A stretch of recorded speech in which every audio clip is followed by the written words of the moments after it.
ভান্ডারিয়া বিএনপির কাউন্সিলকে ঘিরে দলীয় কোন্দল প্রকাশ্যে এসেছে। ২৭ জুন সন্ধ্যায় উপজেলা বিএনপির একাংশের ভান্ডারিয়া সরকারি কলেজের সাবেক ভিপি ও বিএনপির কেন্দ্রীয় নেতা মাহমুদ হোসেন গ্রুপের উদ্যোগে স্থানীয় কাঠপট্রি বিএনপি কার্যালয়ে এক সংবাদ সম্মেলন অনুষ্ঠিত হয়।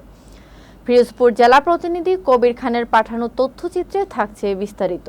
এ সংবাদ সম্মেলনে অভিযোগ করেন আসন্ন কাউন্সিলকে প্রভাবিত করতে পরিকল্পিতভাবে অস্বচ্ছ ভোটার তালিকা তৈরি করা হয়েছে। সম্মেলনে লিখিত বক্তব্য পাঠ করেন উপজেলা বিএনপির যুগ্ম আহ্বায়ক মোহাম্মদ জালাল উদ্দিন শিকদার। তিনি বলেন, আগামী ৪ জুলাইয়ের মধ্যে ওয়ার্ড, ইউনিয়ন ও উপজেলা পর্যায়ের সম্মেলন এবং ১২ জুলাই পিরোজপুর জেলা পর্যায়ের সম্মেলন সম্পন্ন করার জন্য গত ২৩ জুন পিরোজপুরে এক প্রস্তুতিমূলক জরুরি সভা অনুষ্ঠিত হয়।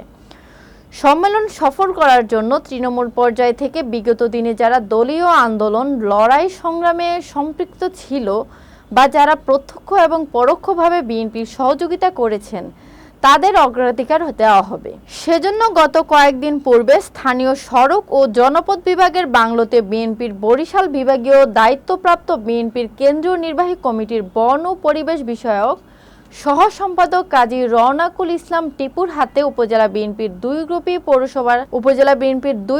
পৌরসভার ৯টি ওয়ার্ড এবং উপজেলার বাকি ইউনিয়নের ৫৪ ওয়ার্ড সহ মোট ৬৩ ওয়ার্ড কমিটির ফর্ম জমা দেন। সেই কমিটি যাচাই বাছাইয়ে জেলা ও উপজেলা নেতৃবৃন্দের সাথে আওয়ামী লীগের লোক থাকায় উভয় গ্রুপের মধ্যে বাকবিতণ্ডা শুরু হলে যাচাই বাছাই প্রক্রিয়া বন্ধ করে পিরোজপুর জেলার ফর্ম নিয়ে যায়। লিখিত বক্তব্যে আরও উল্লেখ করেন, যাচাই বাছাই কমিটিতে চিহ্নিত আওয়ামী লীগের লোক থাকায় এখানে স্বচ্ছতার অভাব আছে এবং অন্য গ্রুপ সমান মঞ্জুর লোককে প্রাধান্য দেওয়া হচ্ছে। তাই বিএনপির ভারপ্রাপ্ত চেয়ারম্যান